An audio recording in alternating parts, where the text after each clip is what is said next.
របៀបការបង្កើត account demo លើទូរស័ព្ទដៃ iPhone មកជាដំបូងបងប្អូនត្រូវ download កម្មវិធី MetaTransfer ដោយ download តាមរយៈ App Store ជាងវាយពាក្យ MetaTransfer មកយកពាក្យ Open បន្ទាប់មកចូលពាក្យ New Account បន្ទាប់មកបងប្អូនទៅ search MetaQuote នៅកន្លែងនេះហើយបាន search រួចរាល់ចាំចេញឲ្យបែបនេះខ្ញុំហើយចឹងចូលមកយកពាក្យ New Account បន្ទាប់មកបងប្អូនទៅបំពេញឈ្មោះថ្ងៃខែឆ្នាំកំណើតលេខទូរស័ព្ទ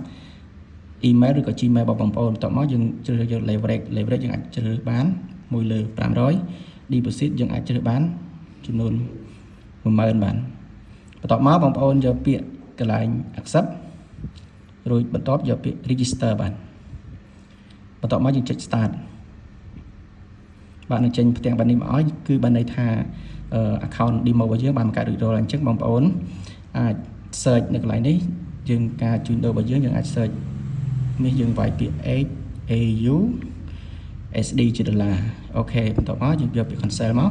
យើងនឹងយកឃើញ AU SD នៅខាងក្រោមនេះយើងចុចលើខាងលើវាមកបន្ទាប់មកយកពាក្យ chat បាន chat នេះគឺជាទិន្នន័យតម្លៃជាក់ស្ដែងនៅលើ